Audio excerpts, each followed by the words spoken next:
sua face, quem o justificará? Cristo, nosso grande intercessor, Ele é consumador, autor da nossa fé. No seu sangue, no santuário entrou e nos apresentou, cobertos por sua graça. Cristo, sumo sacerdote, Deus que vence a morte e nos dá acesso a Deus o Pai. Diante de sua face, subam nossas vozes, cobre a multidão de nossas transgressões.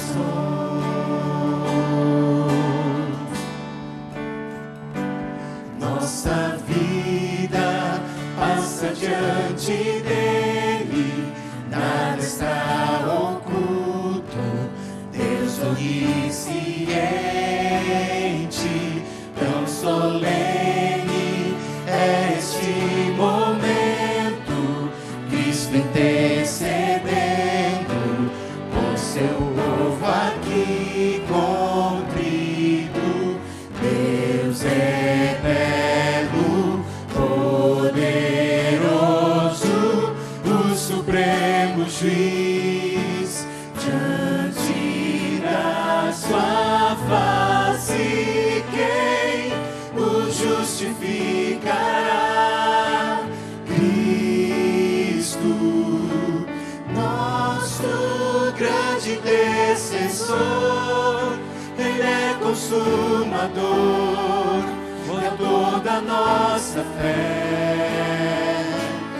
O seu sangue no santuário entrou e nos apresentou, cobertos por sua graça. Cristo, sumo sacerdote, Deus que vence a morte e nos dá acesso a Deus o Pai. Diante de sua face, subam nossas vozes, cobre a multidão de nossas transgressões. Boa noite. Boa noite para vocês que estão aqui. E boa noite para você que, embora não esteja aqui, está se fazendo presente através das nossas redes sociais. Eu convido agora vocês e você que está nos acompanhando, para que possa agora fechar seus olhos, pensar em Deus e pedir a presença do Espírito Santo entre nós. Oremos. Grandioso Deus, muito obrigada, Senhor, porque nós estamos aqui na Tua santa casa de oração. Agradecemos também porque mesmo aqueles que não puderam estar aqui presentes, procuraram de alguma maneira se conectar contigo, ouvir a Tua voz e receber, Senhor, uma porção do Espírito Santo. Que a mensagem que venha a ser aqui pregada, que ela possa alcançar corações. E que eu, imperfeita como sou, e o Senhor conhece bem as minhas imperfeições, que eu possa ser tão somente um instrumento em Tuas mãos, para levar a mensagem que o Senhor tem para aqueles que se dispuseram a ouvir-te. Nós suplicamos, Senhor, a unção do Teu Espírito Santo entre nós, e nós oramos em nome de Jesus. Amém. Muito bem, nós estamos numa série para famílias. Eu não sei quantos estão aqui acompanhando desde o início, mas nós estamos estudando esse livro, A Mais Linda História de Amor. São 8 estudos bíblicos voltados para compreender o amor de Deus, o que Ele fez por nós e o que Ele tem feito pela sua família. Hoje, nós estamos na 7ª lição. E o nosso sermão vai trazer o reflexo do estudo desse livro. O nosso tema de hoje é o amor que resgata. Vocês devem saber bem de que amor eu estou falando, né? Que amor é esse que resgata? Eu quero que vocês entendam que tudo aquilo que nós vamos falar precisa ser compreendido a partir de um contexto. Se você não tiver esse contexto, nada do que for dito aqui vai ser compreendido por você. E eu te convido a abrir a Bíblia, que é o único livro que nós vamos fazer referência hoje.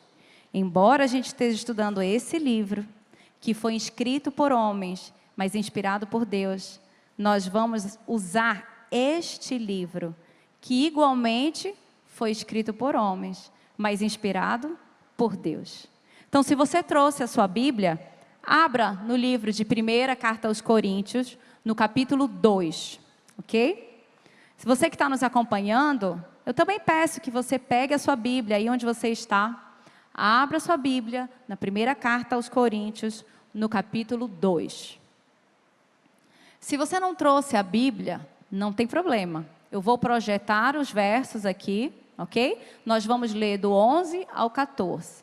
Mas se você trouxe a sua Bíblia, nada como ter uma experiência de ler a palavra de Deus da fonte verdadeira, ok? Existe uma autora que nos aconselha, a cada vez que a gente for ler a palavra de Deus, que a gente peça a instrução do Espírito Santo. Porque quando a gente vai ler, sem a unção do Espírito Santo, a gente lê, mas não compreende. Ou talvez a gente leia, mas não consiga ouvir a verdadeira intenção de Deus para conosco. Então, vamos orar mais uma vez? Querido Deus, nós estamos aqui com a Tua palavra aberta. E o Senhor sabe que nós, seres humanos falhos, não temos o entendimento correto da Tua palavra sem o Teu Espírito Santo para nos iluminar e nos guiar na compreensão das Tuas sagradas Escrituras. Que o Senhor possa agora abrir os nossos olhos, a nossa mente, o nosso coração, as vias da nossa alma, para que possamos nos alimentar verdadeiramente da Tua palavra e que possamos compreender a Tua vontade para as nossas vidas hoje. Hoje, você está aqui. Eu não sei quantos estão aqui nos visitando, mas eu digo uma coisa para você que não está visitando e para você que também está nos visitando. Deus te trouxe com um propósito. Ele tem uma mensagem para você. Basta você se colocar nas mãos dele e tentar ouvir o que ele tem para lhe dizer. Mas por onde nós vamos começar? Vamos lá para o verso 11. Diz assim: porque qual dos homens sabe as coisas do homem, senão o seu próprio espírito que nele está? Assim também as coisas de Deus, ninguém as conhece, senão o Espírito de Deus. Ora, nós não temos recebido o Espírito do mundo, e sim o Espírito que vem de Deus, para que conheçamos o que por Deus nos foi dado gratuitamente. Disto também falamos, não em palavras ensinadas pela sabedoria humana, mas ensinadas pelo Espírito, conferindo coisas espirituais com espirituais. Ora, o homem natural não aceita as coisas do Espírito de Deus, porque eles são loucura, e não pode entendê-las, porque elas se discernem espiritualmente. Se você veio com uma mente natural, do ser humano natural, em sala de aula, eu sou professora do curso de Direito, e eu sou professora especificamente de Direito Civil. E quando eu falo da pessoa natural, para que as pessoas entendam o que isso significa, é para que você entenda que o ser natural é o ser que respira, né? É o ser que a gente olha caminhando. Mas o ser espiritual é aquele que está intrínseco. É aquele que vem de dentro. Se você está com a mente natural, que é alimentada pelas palavras do mundo, você não vai compreender o que nós vamos falar hoje.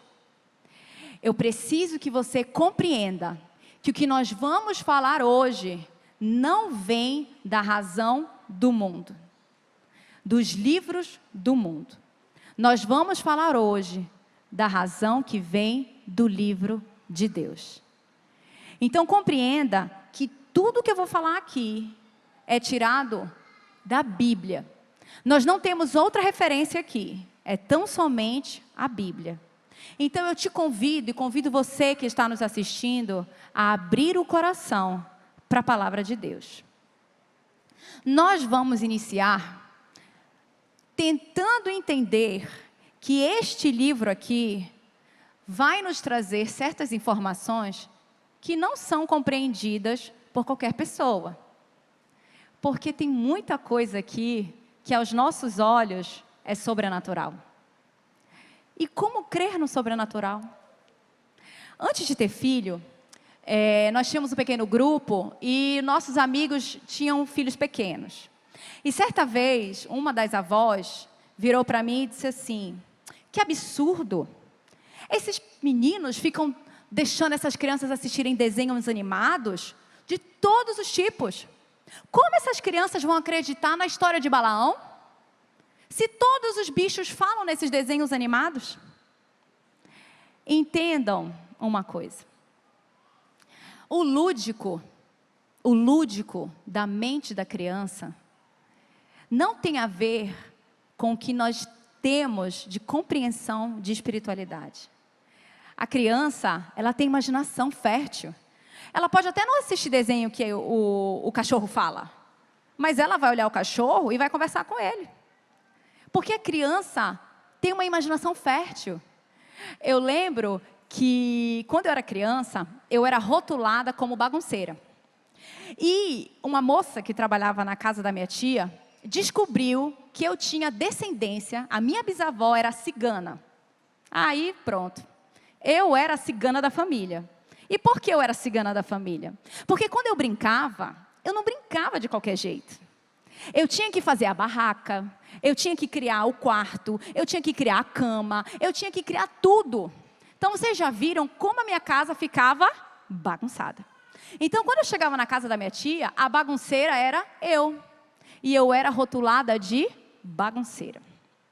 Hoje, o quarto da minha filha vira tudo. Vira escritório, vira salão de beleza, vira castelo. E vive o quê? Bagunçado. Mas isso é um sinal de que a minha filha sabe usar a imaginação. Eu não vou ceifar a imaginação da minha filha. Sabe por quê? Porque não é ceifando a imaginação de uma criança que ela vai se aproximar e compreender o sobrenatural. O sobrenatural, ele não vem de uma mente estagnada. Ele vem de uma mente aberta para vivenciar aquilo que a razão não vai explicar. Então eu te convido a entender que a Bíblia, embora te convide para ter uma fé racional, a tua razão, a tua fé na Bíblia vai vir da tua experiência racional com Deus, experimentando certas coisas que são sobrenaturais. Compreenda que na primeira carta aos Coríntios, 2,14, vai dizer o quê? Ora, o homem natural não aceita as coisas do Espírito de Deus, porque eles são loucura. E não pode entendê-las, porque elas se discernem espiritualmente. Eu lembro que uma vez eu estava no escritório que eu trabalhava na gerência civil, e eu lembro que eles sabiam que eu era cristã, e a gente conversando sobre a Bíblia, um advogado virou para mim e disse assim: eu não gosto da Bíblia, porque a Bíblia é maniqueísta. Eu olhei para ele e pensei, isso é uma crítica? Ele não gosta da Bíblia porque a Bíblia é maniqueísta. Isso é uma crítica. Ele estava criticando a Bíblia. Logo eu pensei, ele critica algo que é real. Nós estamos num grande conflito. Essa é a verdade. Quer você queira, quer não. Existe o bem e existe o mal. Nós ainda estamos no momento de escolher se você quer o caminho do bem ou se você quer o caminho do mal. Você achando a Bíblia maniqueísta ou não. Quando você abrir os olhos, você vai compreender que você está diante de um grande conflito. E isso eu experiencio na minha vida. Todas as vezes que a gente tem um grande evento na obra de Deus, eu adoeço. Acontece alguma coisa. Certa vez eu fui pregar na Terra Firme e eu já tinha preparado o sermão. Estava no meu computador e o que eu faço? Eu salvo no meu computador, eu salvo no meu pendrive e eu mando para a nuvem. Pronto, está tudo certo. E nesse dia eu saí para pregar e eu fui no meu computador, né, para revisar. Cadê o sermão? Não está no meu computador. Está tudo bem.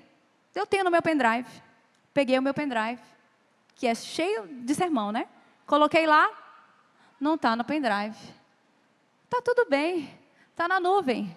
Eu sempre salvo na nuvem. Fui na nuvem, não estava na nuvem. Quando você sabe que o grande conflito existe, eu vou usar uma palavra forte. Satanás faz de tudo para que você não seja usado por Deus.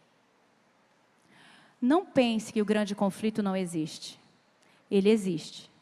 E se você escolher viver uma vida de adoração, você vai entender o que eu estou falando. Compreenda. A pessoa natural, ela parte dos estudos naturais. Para você compreender o grande conflito, você precisa entender que você precisa ser uma pessoa espiritual. Você precisa partir da fonte de espiritualidade. E se você ainda não tem o costume de ler a Bíblia, eu te convido nessa jornada, que é incrível. E ela te dá a razão da tua fé. Uma fé consciente, uma fé pautada na compreensão da verdade e não de sentimentos. Vocês precisam entender que há um fim para tudo. A Bíblia traz uma história do verdadeiro amor. E o verdadeiro amor mostra que você está vivendo essa vida, mas que há um fim. E há um fim determinado. A gente não vai poder folhear toda a Bíblia, senão o meu tempo volta-se contra mim, né? E o Humberto não vai me perdoar, né, amigo? Então, no livro de Apocalipse, no capítulo 16, eu vou ler aqui, porque eu já não enxergo mais ali, diz assim: então derramou o 7º anjo a sua taça pelo ar, e saiu grande voz do santuário, do lado do trono, dizendo: feito está.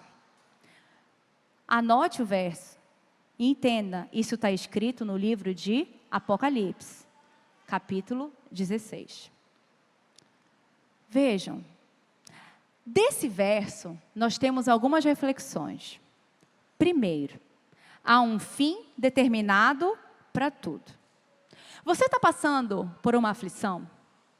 Você está passando por uma dificuldade na sua vida, no seu casamento? Tem uma turbulência na sua vida financeira? Eu não sei o que você está vivendo, mas eu te digo, eu também vivo. Mas entenda que há um fim para essa turbulência. Isso verdadeiramente vai passar. Mas entenda que se você está passando por um período tranquilo, se você tem um carro bonito na sua garagem, se você tem uma casa confortável, se a vida aqui nesse mundo está agradável, eu te digo também, isso aqui vai ter um fim.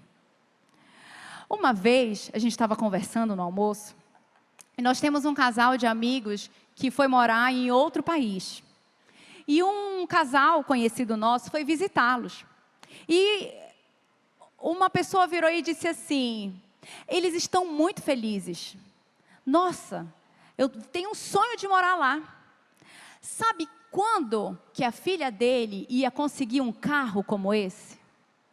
Sabe como que eles iam conseguir morar numa casa como essa? Nunca. Só mudando de país. Eles estão realizados. Eu não duvido que eles estão realizados. Mas o que eu quero que você entenda, olha o parâmetro de realização do ser humano. Olha o parâmetro de sucesso que o mundo traz. Você é realizado se você tiver um bom carro, uma boa casa, quem sabe dinheiro no banco. Isso é sucesso? A vida tem sentido para você se você tiver tudo isso? Qual é o sentido da tua vida? É ter estabilidade financeira? Eu te digo uma coisa. Essa vida aqui, ela vai passar. Pode ser amanhã. Para mim, pode ser amanhã. Eu não sei quando ela vai passar. E eu não vou levar daqui um carro, uma casa. Eu quero levar daqui a minha vida eterna. E essa vida só tem sentido se eu viver ao lado de Cristo, almejando a vida eterna. Quando você compreende isso, você vai entender que o sucesso de alguém não é o que ele tem ou o que ele é. É a caminhada com Cristo que ele percorre. Nem todo mundo tem a mesma caminhada, mas é a tua caminhada que Cristo permite que vai te levar para o céu.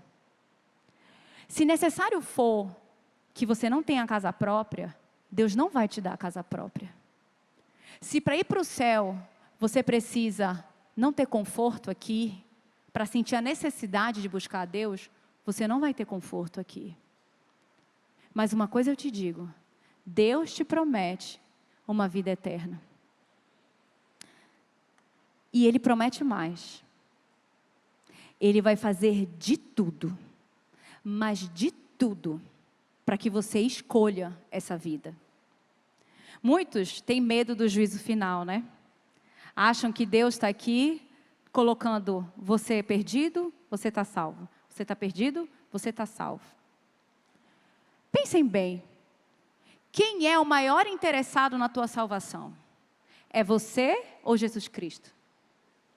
Quem foi que desceu do céu, morreu por ti, porque quer te ver morando com Ele? Foi você ou foi o próprio Deus? O maior interessado na nossa salvação é Cristo. Então, fiquem tranquilos. O seu filho está longe dos caminhos de Deus? Ora, pode continuar orando, mas tenha certeza que Deus está fazendo todo o possível para tocar o coração dele. Se o seu esposo não está sentado do teu lado, a tua esposa não está sentada do teu lado, a tua família não está aqui contigo. Saiba que Deus está fazendo tudo para que eles escolham estar aqui. Lá no céu, ninguém vai ficar triste porque o parente não foi. Lá nós vamos entender que ir para o céu é uma escolha nossa e não de Jesus. Ele não vai levar aqueles que não querem estar. Nós temos um período para ouvir a voz de Deus. E a porta da graça está aberta. E enquanto a porta da graça estiver aberta, o Espírito Santo está sondando os corações para te levar com Ele.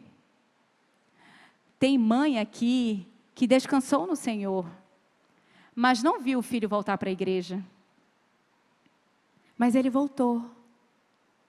E ela só vai saber quando Jesus voltar. Você está orando pelo seu filho? Ainda que você descanse no Senhor, saiba, Cristo vai fazer de tudo para ele voltar. você precisa entender que Ele vai fazer de tudo para que você escolha estar com Ele. Porque olha o que diz o livro de Apocalipse. Bem-aventurados aqueles que lavam as suas vestiduras no sangue do Cordeiro, para que lhes assista o direito à árvore da vida e entrem na cidade pelas portas. É uma escolha lavar nossas vestiduras no sangue do Cordeiro.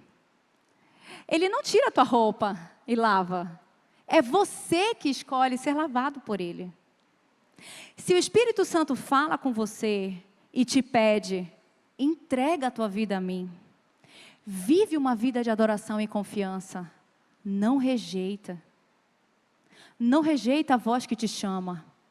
Porque a porta da graça está aberta. E essa porta vai fechar. E quando essa porta fechar, é porque os corações já estão selados. Nada do que o Espírito Santo faça vai te convencer a ir morar no céu. Você lembra de Faraó? Você lembra de todas as pragas que Deus enviou para o Egito? E você lembra que todas as pragas estavam associadas à idolatria e ao Deus que eles acreditavam? Mesmo diante de todas as pragas, o Egito não se rendeu a Deus. Faraó não se rendeu a Deus. Como? A gente lê e diz, como? Você já parou para conversar com uma pessoa e falar que nos 10 mandamentos existe um 4º mandamento que diz assim, lembra-te do dia do sábado para o santificar? Está escrito na Bíblia. E a Bíblia diz que nem um tio, nem um jota vai ser tirado da lei de Deus. Mas você já experimentou conversar com a pessoa sobre isso e ela dizer, não, o mandamento foi abolido. Não é incrível a gente ler o que a Bíblia diz, mas o coração está obstinado, ele não consegue ouvir. É por isso que ele diz a palavra, ele usa a expressão, feito está. O que está feito? O que é que está feito? O texto dá uma dica para a gente, é algo que está feito e vem lá do santuário, porque ele diz que uma grande voz saiu da onde? Do santuário. Então tem algo que está sendo feito no santuário e vai se encerrar. Se você não conhece a doutrina do santuário, e você que está assistindo a gente, que de repente alguém te mandou esse link e diz assim, olha, o santuário mostra toda a história do planeta Terra. Se você tem interesse em estudar isso de forma mais profunda, óbvio que a gente não vai conseguir fazer isso aqui agora, procure um de nós. Você que está aqui, procure um de nós. Existem classes bíblicas que vão fazer você compreender o tema do santuário e como ele está relacionado com a história de Cristo e com a missão de Cristo nessa terra. Então, brevemente, eu vou ler para vocês o que diz em Êxodo. Porque eu disse para vocês que tudo que vai ser dito aqui está na palavra de Deus. E me fareis um santuário para que eu possa habitar no meio deles, segundo tudo o que eu te mostrar, para modelo do tabernáculo e para modelo de todos os seus móveis. Assim mesmo o fareis. Êxodo já diz que há um santuário modelo e que Moisés fez um santuário de acordo com esse modelo que está no céu. E nós já compreendemos que o santuário é dividido em 3 partes. E são exatamente os 3 momentos da história da redenção. O átrio simboliza o sacrifício de Cristo, o sacrifício do Cordeiro, que parou de ser feito quando Cristo morreu na cruz. O sacrifício cessou. Aquela lei cerimonial acabou, foi abolida. Porque Cristo já morreu, ninguém mais precisa sacrificar cordeiros. Depois, Cristo passou então para o lugar santo, operando a intercessão diante do Pai por nós. E Ele diz que há só um mediador, apenas um mediador entre o céu e a terra, que é Cristo Jesus. Então, no período de intercessão, Cristo figurava como nosso mediador. E engraçado não, curioso e incrivelmente revelador que os livros proféticos mostram a exatidão que esses períodos iriam acontecer na nossa história. Exatamente naquele dia profetizado, Cristo morreu. E no mesmo dia profetizado, Cristo agora atuou como nosso intercessor. E profeticamente falando, já se mostrava o dia em que Cristo sairia do lugar santo e iria para o lugar santíssimo para fazer a expiação dos nossos pecados. Para quem estuda o livro de Daniel e Apocalipse, sabe que isso aconteceu no ano de 1844. Então, nós já sabemos aqui que em 22 de outubro, Cristo saiu do lugar santo e foi para o lugar santíssimo. E há um período de graça, em que Ele ainda está intercedendo por nós. Muitos não entendem como pode Jesus ser o nosso advogado e o nosso julgador. Como isso é confuso? Ele me defende, Ele me julga? Não é nada confuso. Quando o cliente vem no meu escritório para eu advogar por ele, e eu digo, não minta, nada, não se esconde nada de advogado. Quando ele vem no meu escritório, eu sei tudo. Eu sei onde ele está errado. Eu sei o que ele está fazendo de errado. Mas, ao mesmo tempo, eu sei os motivos que o levaram a fazer aquilo. E a gente consegue compreender, ao mesmo tempo, procurar diante do juiz dizer, ele errou, mas foi por isso. Ele faz assim, mas foi assado. Vocês entendem? Eu consigo compreender o porquê e, ao mesmo tempo, interceder pelo meu cliente.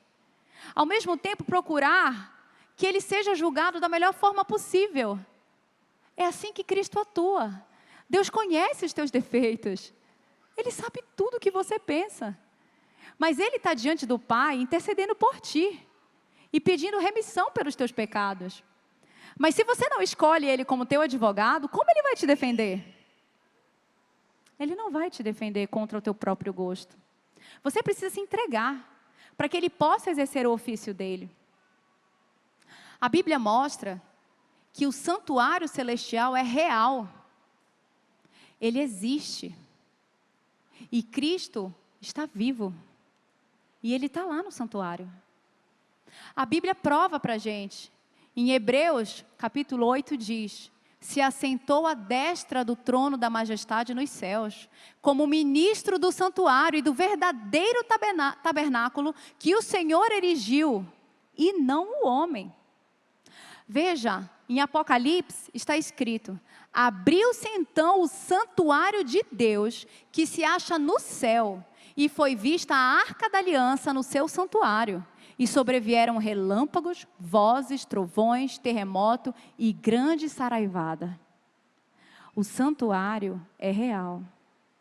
E só compreende que isso existe quem entende, quem procura compreender a Bíblia a partir da nossa natureza espiritual. Se você lê a Bíblia partindo do pressuposto que isso aqui não existe, que isso aqui não é verdadeiro, é uma escolha sua. Mas experimenta pedir a unção do Espírito Santo para compreender que o santuário celestial existe e que Deus está intercedendo por você nesse momento, Jesus. E quando Ele diz assim, está feito, significa dizer que a expiação, o julgamento, acabou. Ele selou agora o céu e Ele selou a terra. E a Bíblia diz que continue o injusto fazendo injustiça.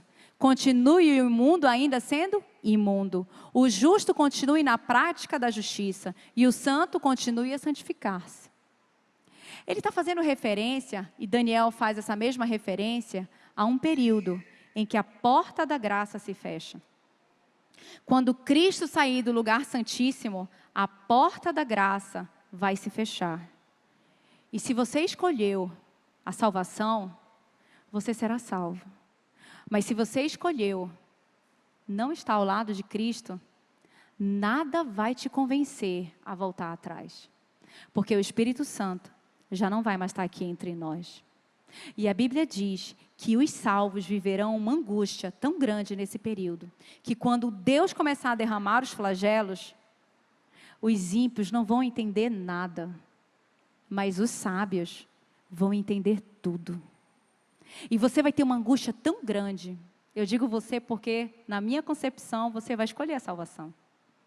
Você vai sofrer uma angústia tão grande, porque você vai ter medo de não ter feito a escolha certa. Nós vamos ter medo de não ter confessado os nossos pecados.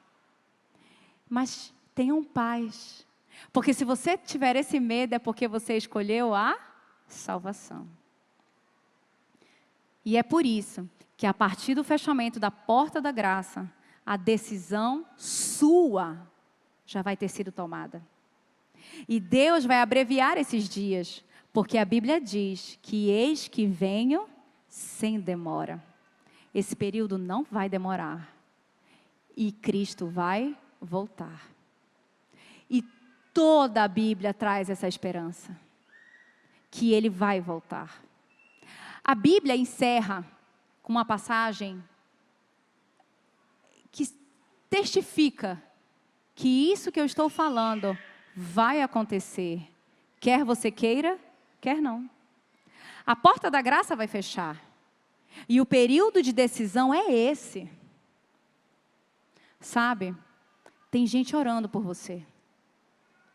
Eu oro pela minha família, e eu quero muito, muito que eles escolham a salvação. Mas só vai compreender isso quem entender que o sobrenatural existe.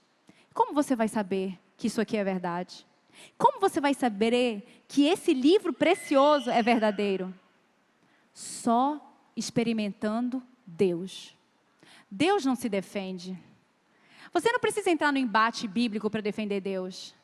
Deus não precisa de defesa. Ele precisa que você viva Ele, que você experimente, que você ore, que você converse, que você entregue a sua vida a Ele. Viver o sobrenatural é algo pessoal. E eu já vivi um sobrenatural, e vários sobrenaturais. Escolha servir a Deus e você vai viver isso. Eu vou dar um pequeno exemplo. Meu esposo e eu precisávamos sair de onde nós estávamos morando para comprar um imóvel. E eu já tinha definido o imóvel que eu queria comprar. Eu quero um imóvel que é no prédio da minha mãe. Eu quero porque o preço tá bom. Nós vamos praticamente quitar o imóvel e a gente não vamos ter dívida. Meu esposo virou para mim e disse assim: amor, Deus me disse que não é esse o imóvel, é outro. Aí eu olhei para ele e disse: ele falou para você, mas ele não falou para mim. Ele não me disse que é esse o imóvel, porque eu queria outro, né? Então eu olhei e disse: Deus falou para ele?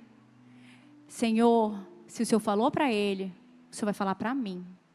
Porque eu quero o outro, mas eu não tenho um coração obstinado. Então fala comigo. Fala comigo qual é o imóvel que o Senhor quer. Nós íamos visitar esse imóvel que o meu esposo tinha visto. E eu estava chegando no escritório e uma senhora me parou na rua. Uma senhora, ela devia ter os seus 60 e poucos anos. Ela parou na rua e disse: bom dia, princesa. Tomei até um susto, né, princesa, eu, né? Oi, bom dia. Ela: olha, Jesus tem uma flor para você. E foi essa flor aí que eu recebi. Eu recebi a flor e disse: obrigada, Deus te abençoe. E continuei andando. Cheguei lá no meu trabalho, a nossa secretária pegou a flor e disse: Karine, põe essa flor no copinho, né, para ela não murchar. Você recebeu essa flor. É mesmo, nem dei bola para a flor. Botou a flor no copinho e subi para o escritório, fui trabalhar. E aí, saí do trabalho, peguei meus filhos, deixei na escola, peguei meu esposo e fomos visitar o apartamento. Quando nós chegamos no apartamento, lá embaixo, na área de lazer, tinha um jardim. E quando eu entrei no jardim, olha a flor que eu vi. Me diz se não é a mesma flor. Você acha que Deus não existe? Olha aí as duas flores. A da esquerda de vocês está um pouquinho mais murcha, porque foi a que eu recebi pela manhã. E a outra foi quando eu recebi no final da manhã. Deus existe. E Ele se revela para a gente. Seja te mostrando o apartamento que você quer. Seja te mostrando como salvar a tua família. Seja te mostrando o caminho de vir para a casa de Deus num domingo. Deus quer te salvar, Ele existe. Experimente viver uma vida com Ele. E você vai viver o sobrenatural de cada dia. Deus te chama, porque a porta da graça ainda está aberta.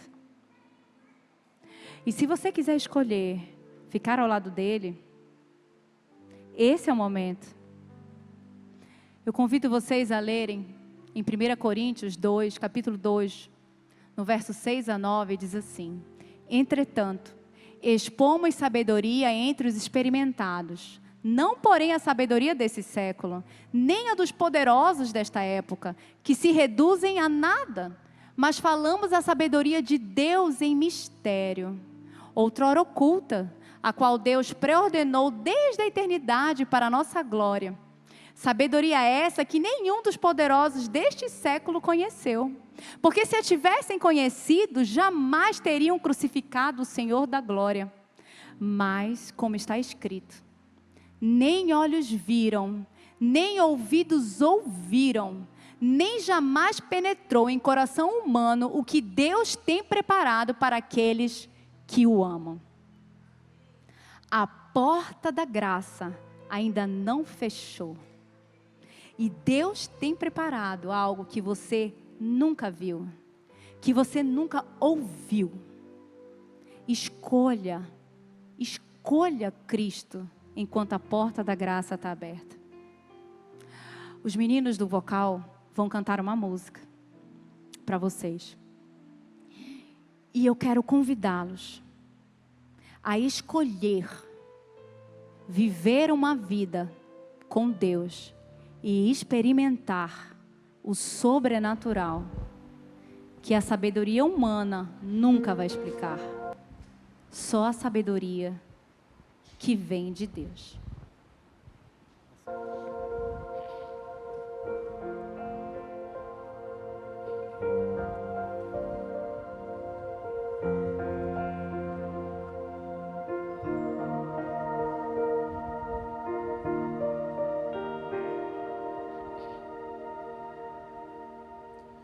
No céu há uma porta que ainda está aberta pelo intercessor.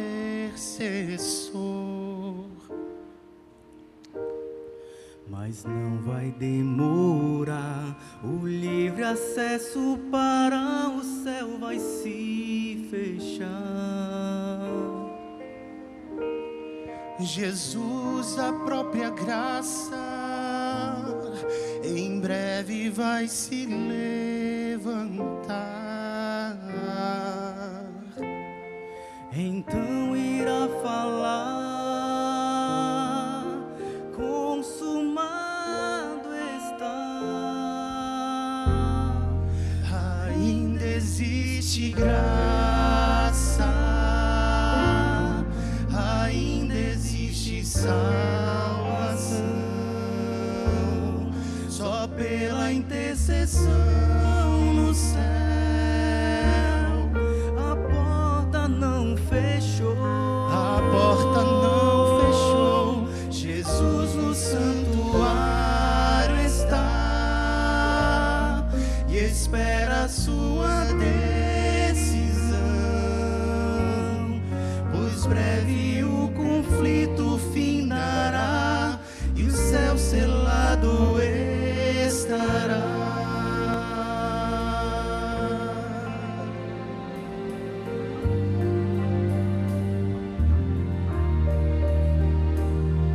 Não perca a grande chance de abrir a porta do seu coração a Deus.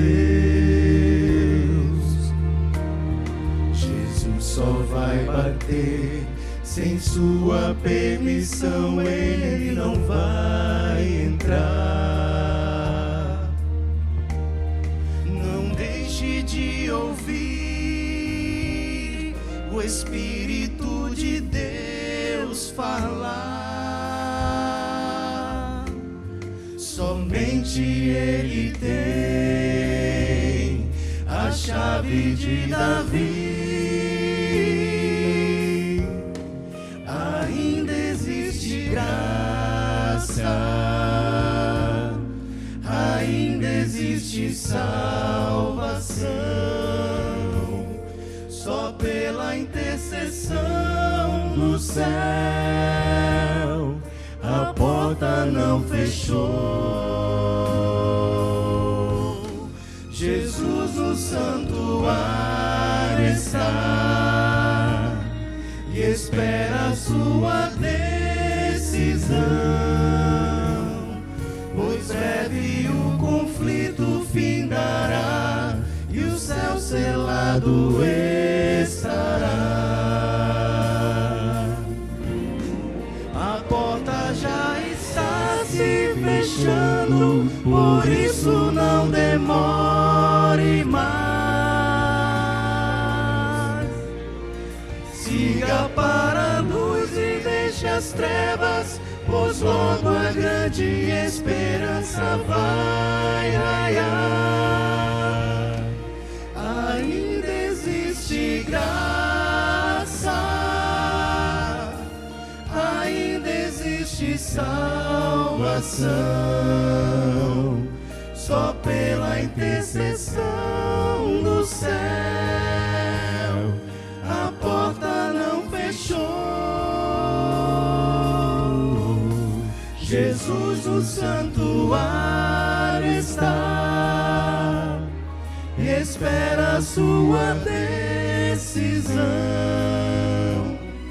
pois breve o conflito findará e o céu selado estará.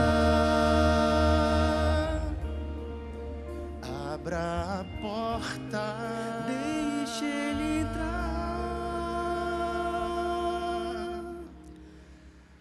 Ainda existe graça.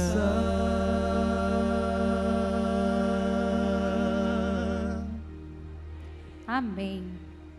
Ainda existe graça. Enquanto estamos no período da graça, você quer tomar essa decisão ao lado de Cristo? Você escolhe a salvação? Se você escolhe a salvação e escolhe viver uma vida ao lado de Cristo, eu peço, fique de pé. Vamos fazer uma oração. Vamos pedir que o Espírito Santo mova a nossa vida, oriente nossos passos e nos auxilie nas decisões que precisamos tomar ao lado de Deus para experimentarmos o sobrenatural enquanto ainda há graça. Vamos orar. Grandioso Deus, o Senhor conhece cada coração que está aqui. O Senhor conhece as suas aflições. O Senhor conhece as suas necessidades. Mas o Senhor bem sabe que a nossa maior necessidade é a escolha, Senhor. É a escolha de viver ao Teu lado. Para que possamos, Senhor Deus, desfrutar ainda aqui na terra, enquanto existe graça, desfrutarmos da Tua presença, desfrutarmos, Senhor, das experiências sobrenaturais, que só conhece aqueles que dão a mão ao Senhor e caminham ao Teu lado. Toca, Espírito Santo, os corações daqueles que estão aqui, daqueles que estão nos assistindo, para que eles possam escolher, Senhor, a salvação. Para que esses corações obstinados, Senhor, possam se curvar diante do Senhor em humildade e clamar: transforma-nos, Senhor, antes que a porta da graça se feche. Trabalhe, Senhor, poderosamente na nossa vida e que todos nós que estamos aqui hoje possamos nos encontrar no reino celestial quando o Senhor voltar. Nós te suplicamos fé, Senhor. A fé que só vem de Ti. A fé que só vem pela nossa natureza espiritual. E que o Senhor possa instigar aqueles que vieram hoje pela primeira vez a estudar a Tua palavra, a compreender que a Tua palavra nos convida a termos uma fé pautada na razão. E a razão que vem da experiência com o Senhor. Nós te suplicamos, Senhor. Suplicamos porque não somos merecedores da Tua graça. Então nós te pedimos, Senhor, tem misericórdia de nós e nos ajude a tomarmos a decisão ao Teu lado. Nós oramos em nome de Jesus. Amém.